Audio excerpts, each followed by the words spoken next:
सभी को राधे राधे। मैं फिर से लेकर आई हूँ एक और कहानी। उम्मीद करती हूँ ये सारी कहानियाँ आप सभी को अच्छी लगती होंगी ज़रूर, तभी तो आप इतने ध्यान से और प्यार से सुनते हैं। आप सभी के प्यार के लिए बहुत बहुत धन्यवाद। ये एक सच्ची घटना है। जया जी ने ये घटना हमसे शेयर की है। उनके साथ जो चमत्कार हुआ, ये कहानी एक पति पत्नी की है जो कि एक मोहल्ले में रहते थे। दूसरे मोहल्ले में एक बूढ़ी माँ रहती थी। थोड़ी ही दूरी पर राधा कृष्ण का मंदिर था।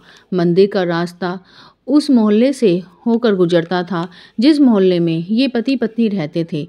बूढ़ी माँ रोज मंदिर उसी रास्ते से जाती थी और बूढ़ी माँ को जाते हुए देखकर जया अपने मन में सोचती थी कि ये बूढ़ी माँ रोज कहाँ जाती हैं।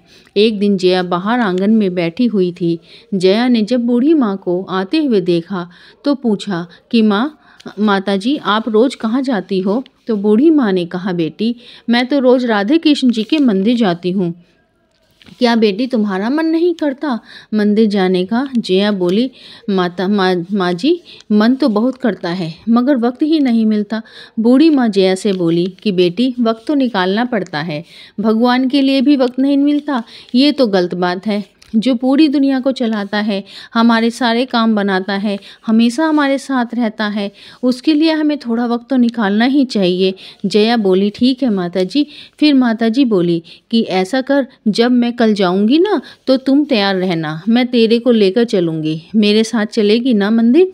जया कहती है, हाँ माँ जी ज़रूर चलूँगी, मैं जल्दी से काम ख़त्म कर लूँगी और आपके साथ ज़रूर चलूँगी। और दूसरे दिन जया तैयार होकर बूढ़ी माँ का इंतज़ार करती है। बूढ़ी माँ आ जाती है और बोलती हैं, चलो बेटी तैयार हो? जया बोलती है, हाँ हाँ माँ चलो। तो जया बूढ़ी माँ के साथ मंदिर चली जाती है मगर और बूढ़ी माँ जया को मंदिर की सीढ़ियों तक छोड़कर कहती है, तू जा। तो जया कहती है कि माँ आप नहीं चलोगी? तो वो कहती है कि मैं तुझे मंदिर में ही मिलूँगी, तू जा। वो ऐसा बोल करके चली जाती हैं। जब जया पीछे मुड़कर देखती हैं तो बूढ़ी माँ वहाँ है ही नहीं। जया को बड़ा अजीब सा लगता है। ऐसे ही 15 दिन बीत जाते हैं। बूढ़ी माँ रोज जया को मंदिर लेकर जाती और मंदिर की सीढ़ियों तक छोड़ देती है और कहती है, मैं तुझे मंदिर में मिलूंगी, ऐसा बोलकर चली जाती हैं। एक दिन जया को बड़ा ही अजीब लगता है कि बूढ़ी माँ पहले तो रोज मेरे सामने मंदिर जाती थी, अब क्यों नहीं जाती? मुझे मंदिर की सीढ़ियों पर ही छोड़कर क्यों चली जाती हैं? जया ने सोचा, आज तो मैं बूढ़ी माँ के मोहल्ले में जाकर सारी बात का पता लगाऊंगी और बूढ़ी माँ से पूछूंगी कि माँ क्या बात है जो आप मुझे मंदिर तक ले जाती हो और मगर सीढ़ियों पर ही छोड़ देती हो? फिर कहाँ चली जाती हो? मेरे साथ मंदिर के अंदर क्यों नहीं जाती? आज तो मैं पूछ कर ही रहूँगी। ऐसा सोचते सोचते जया बूढ़ी माँ के मोहल्ले में पहुँच जाती है और वहाँ पर जो भी मिलता उनसे पूछती है कि यहाँ कोई बूढ़ी माँ रहती है जो रोज़ मंदिर जाती है। जया जिससे भी पूछती वो सब जया को बड़ी ही अजीब निगाहों से देखते हैं मगर कोई जवाब नहीं देता। जया सोचती है कि ऐसा मैंने क्या अजीब सा सवाल पूछ लिया जो मुझसे सब ऐसी निगाहों से देख रहे हैं और कोई मेरी बात का जवाब नहीं देता। फिर जया को दूर से आती हुई एक महिला दिखाई देती है तो जया सोचती है कि चलो इनसे पूछ लेती हूँ। वहाँ जाकर उस महिला से पूछती है कि माँ जी यहाँ बूढ़ी माँ कहाँ रहती हैं जो रोज़ मंदिर जाती हैं? मुझे बताओ कहाँ रहती हैं वो महिला? जया की तरफ बड़े हैरान होने वाली निगाहों से वो महिला देखती है। जया बोलती है, ऐसे मैंने क्या पूछ लिया? जिससे पूछा सब ऐसे ही देख रहे हैं। मैंने ऐसा तो कुछ अजीब से नहीं पूछा, यही तो पूछ रही हूँ कि बूढ़ी माँ कहाँ रहती हैं, मुझे बताओ, मुझे उनसे कुछ बातें करनी है। वो बोलती हैं, अरे बेटा क्या बात कर रही है, 15 दिन हो गए हैं, वो गुजर चुकी हैं, तुझे नहीं पता? वो महिला कहती है, जया कहती है, गुजर चुकी हैं? नहीं नहीं ऐसा नहीं हो सकता, ऐसे कैसे हो सकता है? वो महिला कहती है, हाँ मगर कैसे? वो महिला कहती है कि बेचारी मंदिर से आ रही थी, आते हुए यहाँ पर एक गहरा गड्ढा था, उसमें गिर पड़ी। गिरते ही उनके मुंह से निकला, हे मेरे राधे कृष्णा, हे मेरे राधे कृष्णा, मैंने किसी से वादा किया था मंदिर ले जाने का आज मेरी अंतिम सांसें आ गई हैं। मुझे ले जा रहे हो आप, और मैंने उससे वादा किया है। कौन लेके जाएगा उसे, वो रोज़ इंतज़ार करेगी मेरा।